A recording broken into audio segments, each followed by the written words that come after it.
Da Renoir a De Stijl, Roberto Longhi e il moderno. Eravamo rimasti a questo punto.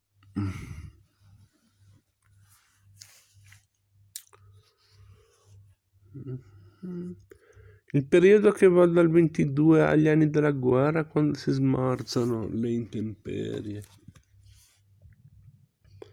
intemperanze giovanili, e il Longhi filologo affila le sue armi e si afferma con i due grandi libri del Piero della Francesca e dell'Officina Ferrarese.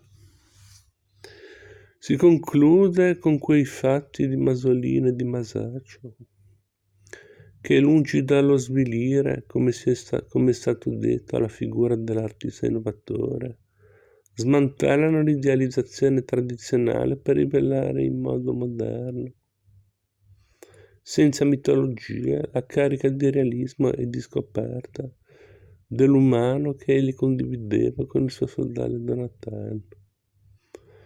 La veste non convenzionale a cui spesso sono consegnati i suoi pensieri e i suoi risultati riguarda, si dirà, l'aspetto letterario, ma anch'essa fa parte del moderno, longhiano.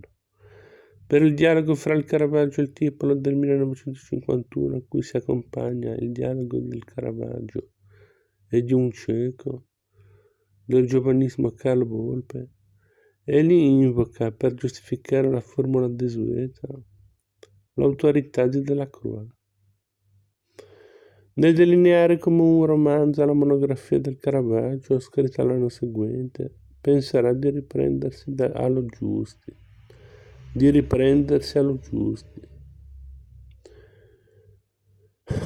per il quale ricordo la sua ammirazione, in particolare la sua Velázquez, uscita nel 1888.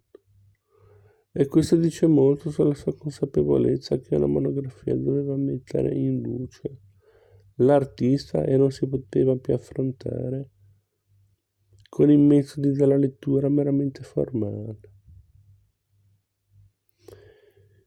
Iniziando nel 1950 la pubblicazione della nuova e attesa rivista Paragone, il primo numero è l'evidente dichiarazione che Longhi intendeva mantenere immutato come nei suoi primi anni, a cui ad evidenza si ricollega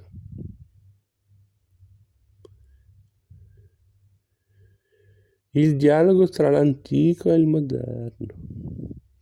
Nell'apertura verso la Francia si avverte un deliberato ritorno alle preferenze e alle battaglie giovanili, a cui si aggiungeva la carica di entusiasmo che in quel momento si viveva per la fine della guerra e l'apertura delle frontiere, dell'informazione e delle letture. La scelta sull'antico, seguita da uno scritto su Seurat, in cui si segnala la mostra dei disegni che egli aveva proposto alla Biennale di Venezia, ha obiettivi mirati nella linea del naturalismo, con Velázquez, la natura morta e i traversi. Affida Fromentin e i suoi martiri d'autrefois alla penna del vecchio amico Vitale Bloch, e non dimentico delle antiche polemiche, ospita una nota su De Chirico e Rubens di Antonio Fornari. L'antologia propone una scelta di elegante cosmopolitismo,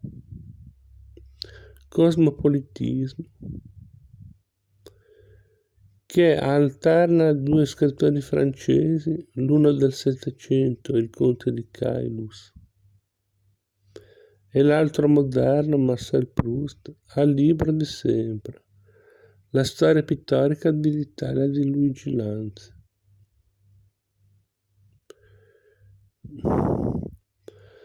Gli appunti sono firmati da Longhi, che si cela scherzosamente anche sotto sigle diverse. SI, sempre io, e TM, toujours moi, trattando di mostre parigine, Gauguin all'Orangerie e Beauchamp da Charpentier. del fiasco della mostra degli ottocentisti italiani a New York, della visita a Magnelli a Parigi, riproducendone opere dal 14 al 45, dal 1914 al 45. Anche le letture di cui il direttore rende conto, nel bene e nel male, vanno nella stessa direzione. Ma la sua straordinariamente animata e carica di humor. Ma la vis straordinariamente animata e carica di humor del primo numero di Paragone era destinata a scomparire, costituita da più pressanti e severi problemi. Lo scarso seguito di questa apertura nella rivista dimostra che in Italia i tempi erano cambiati e che ben pochi, soprattutto i giovani di cui si circondava, avrebbero potuto affiancare lunghi in preferenze che rischiavano di apparire quasi un revival di interesse più letterario che storico-artistico. Egli affrontò i problemi attuali di casa nostra negli editoriali. Paragone e la sua redazione avrebbero incontrato in seguito tempi ben altrimenti difficili.